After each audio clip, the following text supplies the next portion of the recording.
Indonesia Bertauhid TV.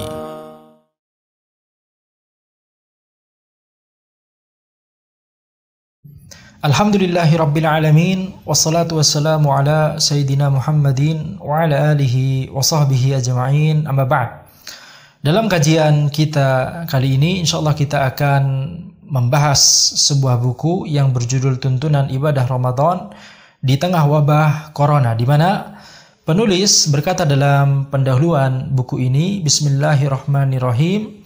Segala puji bagi Allah Subhanahu wa Ta'ala yang telah menciptakan para hambanya agar mereka beribadah kepadanya, sebagaimana firman Allah Subhanahu wa Ta'ala, wa ma khalaqtul jinna wal insa illa liya'budun, dan menjadikan mati dan hidup agar dia menguji kita, siapakah di antara kita yang paling baik amalnya, sebagaimana ya firman Allah Subhanahu wa Ta'ala, allazi khalaqal mauta wal hayata liyabluwakum ayyukum ahsanu amala. Semoga salawat dan salam selalu tercurahkan kepada Nabi kita Muhammad sallallahu alaihi wasallam yang telah ada pada diri beliau suri teladan yang baik bagi umatnya, sebagaimana firman Allah Subhanahu wa Ta'ala, laqad kana lakum fi rasulillahi uswatun hasanah. Amma ba'du, di antara bentuk rahmat Allah Subhanahu wa Ta'ala kepada para hambanya adalah disyariatkannya ibadah puasa pada bulan Ramadan. Ya, jadi Allah Subhanahu wa Ta'ala ketika mensyariatkan amalan ibadah itu adalah bentuk rahmat Allah Subhanahu wa Ta'ala. Karena dengan kita melakukan amalan ibadah tersebut, kita akan mendapatkan ridha dari Allah Subhanahu wa Ta'ala. Kita akan mendapatkan pahala dari Allah. Kita dijanjikan surga oleh Allah Subhanahu wa Ta'ala. Maka ketika Allah Subhanahu wa Ta'ala mensyariatkan berbagai amalan ibadah yang kalau kita renungkan itu bentuknya bermacam-macam. Ada amalan ibadah yang bisa kita lakukan hanya dengan sekedar menggunakan lisan kita, seperti misalnya berzikir, membaca Al-Quran.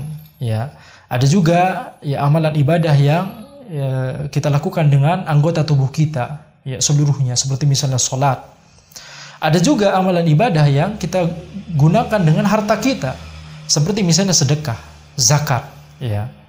Tidak perlu menggunakan anggota tubuh seluruhnya. Orang bisa jadi dia secara zahir tampak sedang duduk-duduk, kan tapi tangannya mengoperasikan handphonenya, mentransfer untuk sedekah, untuk zakat misalnya. Maka ini adalah amalan ibadah yang dilakukan dengan harta kita. Ada juga amalan ibadah yang dilakukan dengan menahan, tidak melakukan perbuatan sama sekali. Kalau sholat kita harus melakukan perbuatan. Kalau amalan ibadah puasa, maka hanya sekedar menahan, tidak melakukan apa-apa, tidak makan, tidak minum, dan tidak melakukan pembatal puasa lainnya. Ada amalan ibadah juga yang dilakukan dengan anggota tubuh dan harta, seperti misalnya ibadah haji dan umroh. Butuh anggota tubuh dan butuh harta. Kita harus mampu terlebih dahulu baru wajib ibadah haji. Kemudian misalnya ada amalan ibadah berupa menuntut ilmu, bagi orang-orang yang memiliki rasa ingin tahu yang tinggi dan memiliki semangat yang tinggi untuk mempelajari sesuatu, maka Allah Subhanahu wa Ta'ala telah menyediakan, telah menyiapkan bagi mereka amalan ibadah untuk supaya mereka bisa mendapatkan pahala dari sisi itu. Maka kita lihat amalan ibadah itu bentuknya bermacam-macam. Ini adalah rahmat dari Allah Subhanahu wa Ta'ala. Ada orang yang dimudahkan untuk ngaji, tetapi dia merasa berat untuk misalnya sholat.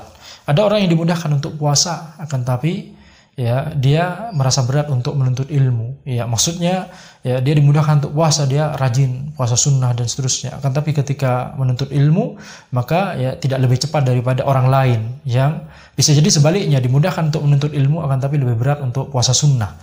Ada orang yang dimudahkan untuk bersedekah, tetapi dia berat untuk misalnya menuntut ilmu, atau sebaliknya. Maka kita lihat setiap orang dimudahkan oleh Allah Subhanahu wa Ta'ala untuk memiliki saham pahala di sebuah bentuk amalan ibadah tertentu, akan tetapi dia merasa berat di amalan ibadah yang lain. Oleh karena itu kita harus bersyukur kepada Allah Subhanahu wa taala ketika kita mendapati diri kita sendiri ya merasa mudah untuk melakukan sebuah amalan ibadah ya, sehingga kita bisa istiqomah di situ, sehingga kita bisa menjalankan amalan ibadah tersebut dengan semangat dan dengan nikmat gitu ya. Maka kita harus bersyukur kepada Allah Subhanahu wa taala. Akan tetapi ya di amalan ibadah lainnya yang kita merasa berat, ya kita tetap harus berjuang. Kita berdoa kepada Allah supaya kita juga dimudahkan untuk ya memiliki saham pahala di amalan ibadah tersebut. Maka di sini di antara bentuk rahmat Allah Subhanahu wa taala kepada para hambanya adalah disyaratkannya ibadah puasa pada bulan Ramadan, sebagaimana hadis Abu Hurairah radhiyallahu anhu bahwa Nabi SAW bersabda, "Man shoma Ramadan imanan wa ihtisaban, ghufira lahu ma taqaddama min dzambi." Ya, barang siapa yang berpuasa Ramadan karena iman dan mengharapkan pahala, maka diampuni baginya dosa-dosanya yang telah lalu. Ya, jadi di hadis ini Nabi Muhammad SAW memberikan ya dua syarat supaya puasa Ramadan seseorang itu ya bisa membuat ya dosa-dosanya yang telah lalu diampuni. Ya, yang pertama adalah iman. Ya, harus dilandasi oleh keimanan kepada Allah Subhanahu wa taala. Kalau tidak beriman, seseorang misalnya melakukan puasa di bulan Ramadan akan tapi dia orang kafir misalnya, maka ya puasanya tersebut tidak sah. Ya, puasanya tersebut tidak sah. Dan ya tentunya kita ya mendengar kabar seperti misalnya menteri di negeri barat sana misalnya, atau anggota parlemen di negeri barat sana ada yang mencoba untuk berpuasa di bulan Ramadan ya, dan dia ya mengeluarkan testimoni yang positif di situ. Ya, dia menekankan bahwa ya banyak manfaat yang biasa diambil ya katanya dari puasa Ramadan, dan tentunya itu benar ya.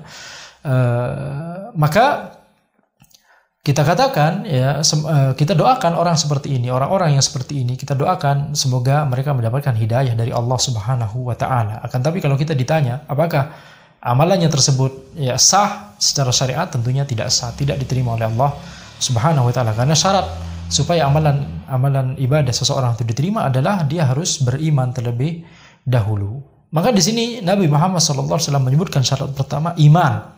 Kemudian syarat kedua wahtisaban, mengharapkan pahala, yaitu dari Allah Subhanahu wa taala. Kalau seandainya seseorang muslim beribadah puasa di bulan Ramadan, akan tetapi ya dia berpuasa tujuannya untuk mendapatkan pujian dari orang lain misalnya, atau ya dia berpuasa tujuannya benar-benar hanya untuk diet misalnya, ya maka dia tidak akan mendapatkan pahala dari Allah Subhanahu wa taala. Jadi supaya amalan puasanya, amalan ibadah puasa Ramadannya itu ya memiliki ya keutamaan seperti yang disebutkan oleh Nabi Muhammad SAW di hadis ini, yaitu diampuni baginya dosa-dosanya yang telah lalu, harus terpenuhi dua syarat, yaitu iman dan ihtisab. Iman kepada Allah Subhanahu wa taala dan ihtisab, mengharapkan pahala dari Allah Subhanahu wa taala. Juga dari Abu Hurairah radhiyallahu anhu bahwa Nabi SAW bersabda, "As-salawatul khams wal jum'ah ila al-jum'ah wa Ramadan ila Ramadan mukaffiratun ma bainahunna idza istanabal kaba'ir." Salat 5 waktu, Jumat hingga Jumat dan Ramadan hingga Ramadan adalah penggugur dosa di antaranya selama dia menjauhi dosa-dosa besar. Ya, jadi di sini juga ya hadis Nabi Muhammad SAW beliau menjelaskan keutamaan sholat 5 waktu, keutamaan sholat Jumat ya, dan keutamaan puasa Ramadan itu adalah penggugur dosa di antara ya, keduanya, di antara sholat 5 waktu, antara sholat zuhur dengan asar, antara asar dengan maghrib dan seterusnya. Kemudian antara sholat Jumat dengan sholat Jumat berikutnya, antara ibadah puasa Ramadan dengan Ramadan berikutnya, itu semua adalah penggugur dosa ya yang terjadi di antara keduanya selama orang tersebut menjauhi dosa-dosa besar. Ya, jadi ini adalah keutamaan dari puasa Ramadan. Ya, akan tetapi, ya kemudian penulis berkata, akan tetapi menjelang bulan Ramadan tahun 1441 Hijriah ini, dunia sedang dilanda wabah corona. Ya, di catatan kaki, ya berdasarkan info dari WHO, ya COVID-19, Coronavirus Disease 19, itu adalah nama untuk penyakitnya. Sedangkan SARS-CoV-2, Severe Acute Respiratory Syndrome Coronavirus 2, adalah nama untuk virusnya. Jadi COVID-19 adalah nama untuk penyakitnya. COVID-19 adalah nama untuk penyakitnya, sedangkan SARS-CoV-2 adalah nama untuk virusnya. Sebagaimana HIV/AIDS, ya HIV/AIDS, ya HIV itu adalah nama virusnya, AIDS adalah nama penyakitnya. Ya, jadi silakan lihat di websitenya WHO mengapa ya harus dibedakan antara nama penyakit dan nama virus. Maka di sini ya untuk mudahnya ya, jadi di sini catatan kaki di sini hanya untuk info saja ya, untuk supaya kita bisa membedakan dua istilah ini. COVID-19 itu adalah nama penyakit yang disebabkan oleh virus SARS-CoV-2 ya, itulah yang sedang menyebar dan merebak saat ini, nasallallahu salamah wal afiyah. Akan tapi dalam buku ini penulis ya untuk mudahnya akan menyebut corona saja ya, wabah corona atau virus corona ya, untuk memudahkan. Jadi dunia sedang dilanda wabah corona yang berasal dari Wuhan, Cina. Ia adalah wabah yang berbahaya karena orang yang terinfeksi bisa jadi tidak mengalami gejala apapun dan tetap beraktivitas seperti biasa. Sehingga dia bisa menularkan virus tersebut kepada orang banyak, yang ini bisa membahayakan orang-orang yang sistem kekebalan tubuhnya lemah. Ya. Karena penyebaran yang sangat cepat inilah, jumlah orang yang terinfeksi bisa menjadi sangat besar dibandingkan kapasitas rumah sakit dan kemampuan tenaga medis, sehingga bisa membuat banyak pasien tidak tertangani sebagaimana seharusnya.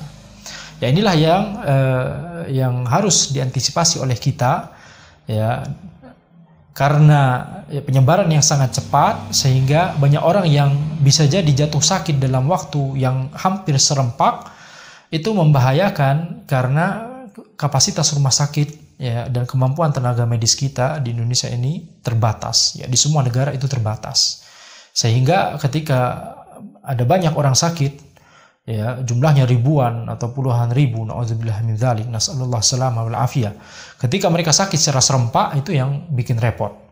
Dalam rangka untuk menekan laju penyebaran virus ini, pemerintah mengeluarkan himbauan untuk melakukan social distancing atau menghindari aktivitas sosial yang melibatkan orang banyak, dan physical distancing atau menjaga jarak satu sama lain.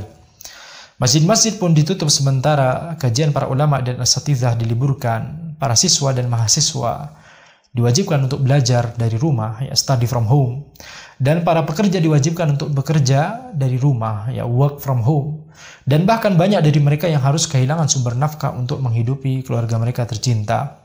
Semoga Allah Subhanahu wa taala memberikan kemudahan dan melapangkan rizki bagi mereka yang senantiasa berjuang untuk mencari nafkah yang halal bagi keluarganya. Buku yang ringkas ini kami tulis sebagai panduan bagi kaum muslimin untuk beribadah di bulan Ramadan, terutama di tengah merebaknya wabah corona ini. Ya, semoga Allah Subhanahu wa taala menerima amalan ini dan menjadikan buku ini bermanfaat bagi penulisnya, pembacanya, dan orang-orang yang menyebarkannya. Ya, jadi ini adalah pendahuluan dari penulis. Insyaallah kita akan membahas buku ini di pertemuan berikutnya.